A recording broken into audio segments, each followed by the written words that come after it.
compatriotes qui sont présents dans la salle nga xamante ni ñoo ñëw fekke cérémonie de dédicace bi nga xamante ni Ibrahima Diallo moom moo ko organisé ci téere bi nga xamante ni moom la bind muy résistance chronique de la révolution patriotique du Sénégal mu tànn ma ci muy honneur bu mag parce que mënoon na tànn ñeneen ñoo xamante ni tey jii ñooy toog sama place parce que am na ñeneen ñu bëri ñu mën a toog sama place raconter li nga xamante ni moo xew diggante 2021 ak 2024. Mais ma relation avec Ibrahima a commencé en 2020. C'est un confrère en qui j'ai une énorme estime. Moom tamit mu am estime boobu ci man ñu commencé échanger depuis 2020 sur tout ce qui touche à l'actualité nationale.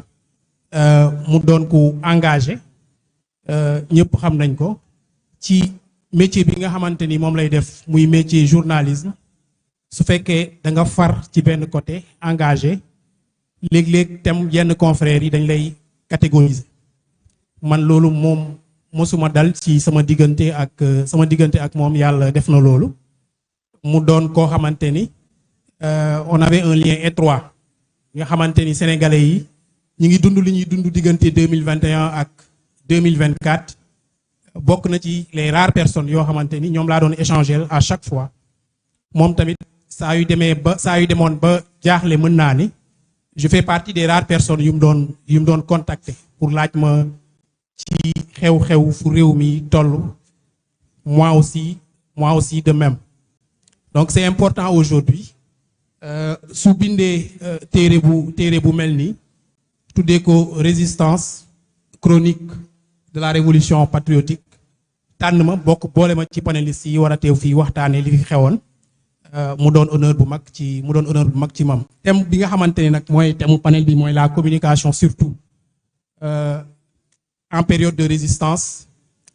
J'avoue que c'est un thème qui intéresse pas mal de gens à travers le monde, pas des Sénégalais, mais bi may voyager à l'extérieur laa xam ni communication bi nga xamante ni Pastef mi ngi ko doon def durant cette période là jaaxaloon nañu bëri à l'extérieur, surtout les occidentaux, parce que un de mes voyages dama dem di waxtaan ak ay personnalités de l'Union européenne.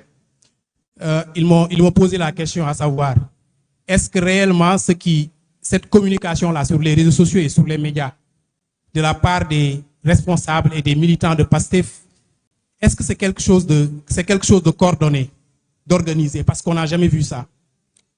Je leur ai dit que si c'était quelque chose en tout cas de coordonné man dina ma jaaxal, parce que loo xamante ni dañ koy coordonné mooy loo xamante ni dañ koy organiser mu am bopp am foo xamante ni dañ koy def ak loo xamante ni kenn du ko def. Mais ce que j'ai vu entre 2021 et 2024 en termes de communication sur les réseaux sociaux et sur les médias, je n'ai jamais vu ça. Dans toute ma carrière de journaliste, je n'ai jamais vu ça, ni au Sénégal, ni dans un autre pays. Et en fin de compte, je me suis résigné à tout simplement croire que c'est juste l'amour de militants et de sympathisants envers leurs leaders. C'est cet amour-là qui débordait sur les réseaux sociaux et sur les médias et que personne ne pouvait, en fin de compte, canaliser. Boo ko bëggee sax flux bi nga xamante ni moo doon daw ci médias sociaux yi ak ci médias classiques yi ñoom ñoo lay contrôler yow mi sa bopp yow mi leen bëgg a contrôler. Donc Pastef est arrivé à un moment où ñoom ñoo doon dicter ce qui se passait, ñoom ñoo doon dicter l'actualité qui devait se passer sur les médias sociaux et sur les médias classiques. Maintenant, il faut aussi se rendre à l'évidence. Les paradigmes de production de l'information ont été bouleversés au début des années 2010 ba ñu yegg ci année 2015. Bu njëkk ba nit ñi fi ñu doon informé woo mooy télé rajo ak journaux yi, les journaux papier. Bi ñu duggee ci année 2010 yi ba réseaux sociaux yi xew, tout le monde a droit à la parole sur la scène publique. Tu vas sur Facebook, il y a 1,5 milliard d'individus à peu près qui se connectent chaque mois. Sur TikTok, c'est 1,3 à 1,7 milliard d'individus qui se connectent chaque mois. Sur Instagram, c'est à peu près le même nombre. Sur Twitter, il y a 800 millions de personnes qui se connectent chaque mois.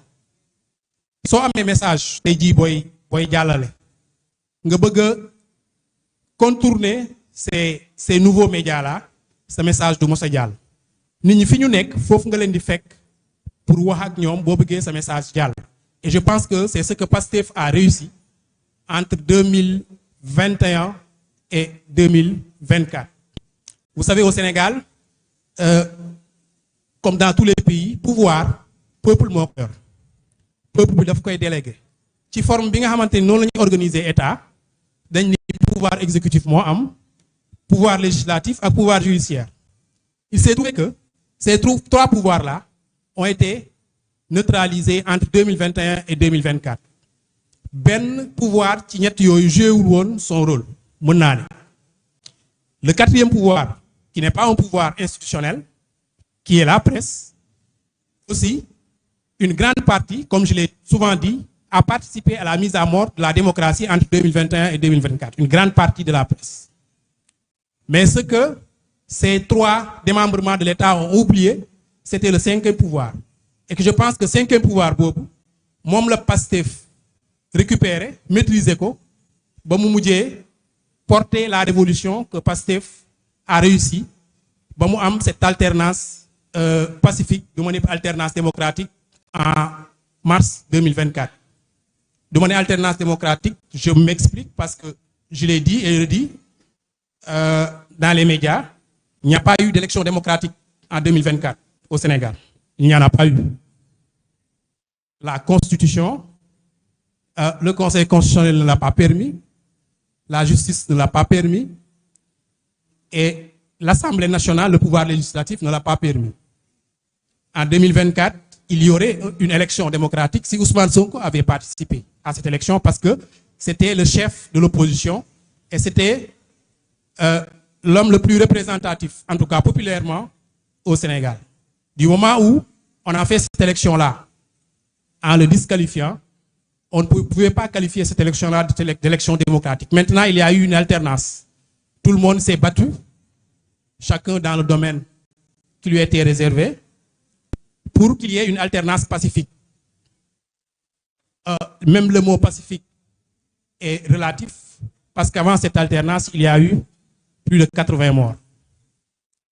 Des gens sont morts, des gens ont été emprisonnés, des gens ont perdu le travail, des gens ont perdu leurs membres pour qu'on ait cette alternance-là finalement. Dieu a fait que, après, Pastef a eu son candidat et on a eu cette alternance-là. Mais c'est au terme d'innombrables luttes. Et Ibrahima Diallo a été l'une des personnes, ils étaient au cœur de ce combat-là. Et il est bien placé pour raconter ce qui s'est passé. Comme beaucoup de personnes que je vois ici aujourd'hui sont bien placées pour raconter ce qui s'est passé entre 2021 et 2024. Je me souviens, quand Ousmane Sonko a été arrêté et que tous les membres du PASTEF étaient traqués, c'est pour juste confirmer ce lien étroit qui nous lie, lui et moi. Il m'a envoyé un message un jour sur un canal privé pour me dire, Ayoba, aujourd'hui je suis dans ton terroir. Il était traqué, il ne savait plus aller et il était à Mboro, dans mon terroir. Il dit, je viens d'entrer dans ton terroir aujourd'hui. Et je savais que c'est parce qu'il était traqué qu'il était là.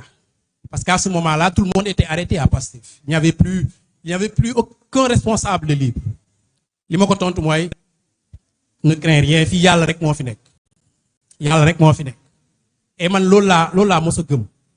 Moi, j'ai toujours cru que balaa élection 2024 di am, je serai soit mort ou je serai en prison. Je ne serai pas libre. Bon, j'avais choisi de rester libre. J'avais choisi de vraiment tout faire pour rester libre. Parce que les Pape Alé Niang, les grands frères, les Pape Alé Niang, les Serigne Saliou Gueye, ils ont tous été alpagués.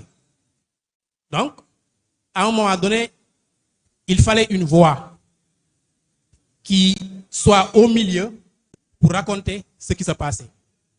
Et c'est le rôle que je me suis attribué. Moi, je n'ai jamais été rien d'autre qu'un journaliste jaloux de sa liberté et soucieux aussi de la démocratie, de la démocratie de son pays. Quand j'ai coordonné cette fameuse tribune-là, des 100 journalistes contre la 3e candidature du président Macky Sall, j'ai failli être arrêté. Et quand on m'a alerté sur ça, et que finalement, ça n'a pas eu lieu, je ne reviendrai pas sur les circonstances, j'ai été à une rencontre où il y avait beaucoup d'ambassadeurs et de représentants diplomatiques. Quand on m'a présenté à cette rencontre, ces gens-là sont venus vers moi. Ils m'ont dit, c'est toi Ayoba. La première chose qu'on fait le matin, c'est d'ouvrir ton compte Twitter pour voir ce que tu as publié. Les informations fiables, c'est sur sa page. C'est sur sa page qu'on vient les chercher. Je me suis dit, alors, je n'écris plus pour les Sénégalais. J'écris donc, à partir d'aujourd'hui, pour la communauté internationale, pour qu'ils sachent qu'au Sénégal, comment la démocratie est piétinée. Et depuis ce jour-là, j'ai tout fait pour rester libre et pour rester aussi utile au combat qui allait mener le peuple sénégalais à cette alternance pacifique qu'on a eue le 24 mars 2024, qui est loin d'être une alternance démocratique comme je l'ai dit tout à l'heure, tout simplement parce que le chef de l'opposition n'a pas participé à cette élection. Donc, je rends hommage à Ibrahima Diallo pour cet ouvrage-là. J'attends avec impatience les tomes 2 et 3 et j'espère y vivre vraiment, y voir en tout cas des détails, parce que tu n'es pas n'importe qui, tu as été au cœur, tu as été avec Ousmane Sonko dans ces moments-là où personne ne pouvait l'approcher, où il était persécuté, où il était violenté. Je me rappelle de ce 16 mars 2023 à la Stèle Mermoz. C'est le seul jour où, après la nuit, je me suis couché et ce jour-là, j'ai versé une larme pour Ousmane Sonko. C'est le seul jour où je l'ai vu vulnérable, en fait. C'est le seul jour où j'ai vu Ousmane Sonko entre les mains du GIGN, de la BIP, et il était très vulnérable. Cette scène-là m'a beaucoup marqué. Et depuis ce jour, je me suis dit, à partir d'aujourd'hui, je ne vais plus être cet arbitre-là qui est au milieu pour arbitrer un match entre le camp du pouvoir et le camp de l'opposition, parce qu'il n'y avait plus match. Un match, il y a des règles, mais quand toutes les règles sont violées, donc il n'y a plus match. Désormais, il faut prendre parti. Il faut tout faire pour que cette révolution-là puisse aboutir à une alternance. Donc, c'était ça.